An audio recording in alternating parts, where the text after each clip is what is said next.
Venga, pues nos vamos con nuestra psicóloga, con Libertad. Ayer se celebraba el Día Europeo del TDAH y nosotros, pues, a través de nuestra psicóloga queremos conocer, bueno, pues aspectos importantes de cómo se está tratando precisamente este día, en qué consiste este trastorno, y nos lo va a contar Libertad, que le vamos a dar ya la bienvenida porque creo que está preparada. Venga, pues muy buenas, Libertad.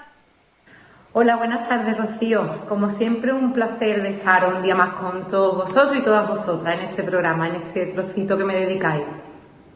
Y nosotros también encantadísimos, como siempre, de acogerte. La primera pregunta que te hago, ¿en qué consiste realmente este trastorno, el TDAH? Cuéntanos. Pues, ¿en qué consiste el TDAH? El trastorno por déficit de atención, hiperactividad e impulsividad. Eso es lo que se denomina TDAH. Y se denomina en función de los tres síntomas que pueden aparecer: déficit de atención, impulsividad e hiperactividad. Son tres síntomas diferentes que pueden aparecer en la persona de forma combinada o de forma aislada. Concretamente, hay tres formas en las que se puede presentar el TDAH. Podemos encontrarnos una persona con TDAH que solamente presenta déficit de atención. Podemos encontrarnos una persona con TDAH que tiene déficit de atención y además presenta hiperactividad o que además presenta impulsividad, o podemos encontrarnos una persona que tiene déficit de atención, impulsividad e hiperactividad. Los tres tipos se denominan TDAH combinado o TDAH de esta manera solamente con el patrón de déficit de atención o con los tres síntomas a la vez, y este trastorno por déficit de atención, hiperactividad e impulsividad nos lo vamos a encontrar antes de los 12 años de edad, es decir, que se suele diagnosticar, se suele detectar antes de los 12 años de edad, y que para detectarlo, sobre todo, hay una fuerte detección en los colegios, en los centros de educación primaria o también derivados en el propio pediatra por las propias familias, pero sobre todo no lo vamos a encontrar porque son niños y niñas en el que este tipo de trastorno, estos síntomas, les está afectando en la escuela, les está afectando en su vida familiar y les está afectando en su vida social a la hora de jugar con otros niños o a la hora de relacionarse con otros niños o con otras personas. No podemos pensar que el TDAH solamente afecta a los niños y a las niñas, porque es un trastorno que perdura en la vida adulta, aunque ese déficit de atención, esa hiperactividad y esa impulsividad, digamos, se convierte o se reconvierte en otros síntomas en la edad adulta. Hay muchas personas que no se les ha diagnosticado desde pequeños el TDAH y que en la edad adulta se les está haciendo diagnosticado por las conductas o por los síntomas que han presentado. Lo más importante es que un TDAH tiene una prevalencia en los niños y en las niñas en la actualidad, sobre todo es más prevalente o se presenta de forma más frecuente en niños que en niñas, y sobre todo, muy importante, Rocío, es la prevención y la detección que se hace, sobre todo la detección que se hace en los coles, sobre todo en los colegios de enseñanza de educación primaria, donde es importante hacer una rápida detección para darle a estos niños y a estas niñas aquellos recursos que necesitan. No todos los TDAH, los niños y niñas que presentan un TDAH presentan discapacidad intelectual, no está asociado todos los TDAH con discapacidad intelectual, pero sí hay una parte de niños y niñas con TDAH que están asociados a una discapacidad intelectual. Esto va a depender del tipo de trastorno en cada niño, porque es totalmente diferente en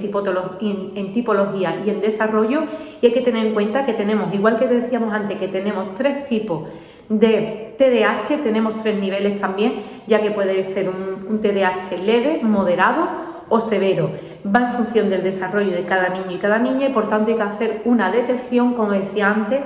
exhaustiva y personalizada a cada caso.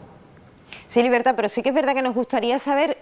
a qué edades se puede identificar el TDAH y realmente, bueno, pues cómo, si hay algunos signos que nos hacen prever que el niño pueda o la niña pueda tener este tipo de trastorno.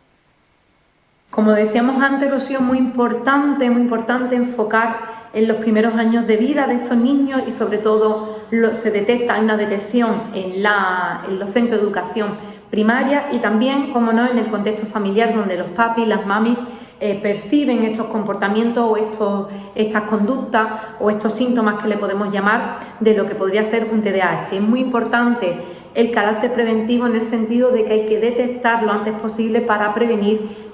necesidades mayores en un futuro. ¿Cómo podemos observar esos síntomas o esa tipología de conductas en un niño o una niña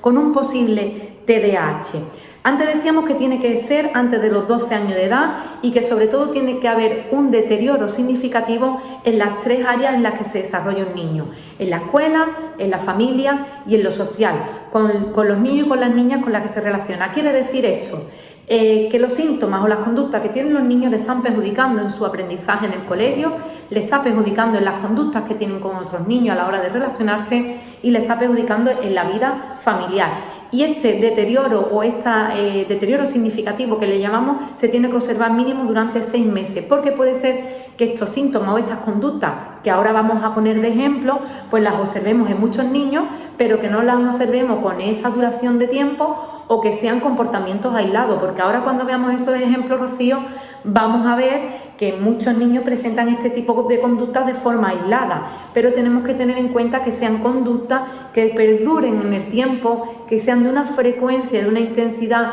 lo suficientemente perjudicial para el niño y que nos haga ver que este niño o esta niña puede estar presentando un TDAH, que es un trastorno del neurodesarrollo. Por tanto, tiene que ser detectado, diagnosticado por los profesionales, como decíamos, tanto de la educación como por los profesionales de la salud.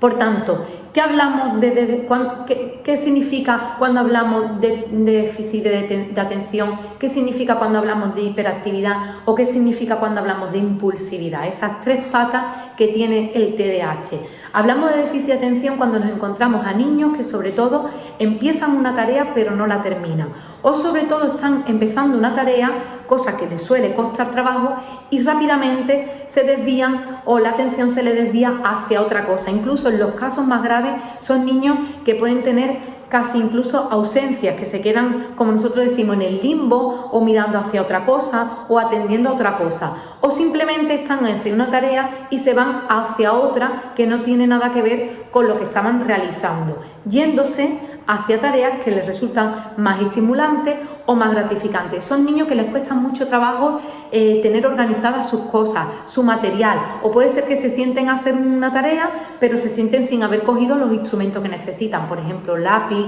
borrador, tijeras si tienen que recortar, y no tienen organizadas sus cosas. Suelen perder muchas cosas constantemente, su estuche, su mochila, las cosas que necesitan para hacer una determinada actividad, pero sobre todo una de las cosas que más nos llama la atención del déficit de atención es que no suelen terminar la tarea que están empezando. A la hora de poder detectar la hiperactividad, en la hiperactividad lo vamos a ver rápidamente porque son niños muy motóricos, que están continuamente moviéndose, incluso sentados en una misma silla, están moviendo los pies, están moviendo las manos, continuamente tienen un lápiz, lo caen, lo tiran, están constantemente con un compañero, levantándose de la silla, hablándole al profesor, levantando continuamente la mano. Son niños que nosotros decimos, niños y niñas, como si tuvieran un motor puesto, no paran, niños que no paran continuamente. Y cuando hablamos de la impulsividad, hablamos de una falta de control en determinadas conductas. Por ejemplo, a la hora de hablar, hablamos de una impulsividad verbal, son niños que están constantemente hablando, que contestan la pregunta antes de terminarla, que se anticipan a una respuesta, que incluso pueden ser inoportunos en decir algo, son niños que a lo mejor dicen cosas inapropiadas en momentos dados. O también podemos observar esa impulsividad no solamente verbal, sino también a nivel de conducta. Pueden ser niños que hagan cosas incluso peligrosas, que a lo mejor den un salto en un sitio que no tienen que dar, vayan a un sitio o estén en un sitio que no deben de estar. Vamos a interpretar un sitio en el que hay una valla, pues pueden saltar esa valla, o hacen cosas que a lo mejor le hemos avisado que no lo pueden hacer, o que hay por norma que no se puede ir a un determinado sitio y a una determinada sala, y van a una determinada clase y acuden. Hacen ciertas cosas incluso peligrosas o que no deben de hacerlas y no se dan cuenta que lo hacen por esa propia impulsividad. Son conductas de riesgo que le llamamos porque no tienen autocontrol. Este tipo de comportamientos lo podemos observar en niños, pero cuando trasciende a la adulta, ese déficit de atención, esa impulsividad o esa hiperactividad pueden o pueden o se, digamos, interpreta o se de alguna manera desarrolla de otra manera. En general son adultos que suelen cambiar mucho de puesto de trabajo, no perduran en una tarea mucho tiempo, no perduran en un puesto de trabajo, por ejemplo, más de 2-3 años, suelen tener muchos problemas de pareja o rupturas de pareja y parejas totalmente temporales, e incluso suelen llevar a cabo conductas de riesgo, buscan mucho la emoción del momento y buscan conductas que a lo mejor pueden ser de riesgo al buscar, por ejemplo, deportes de riesgo o conductas de consumo o conductas que no son beneficiarias para la salud.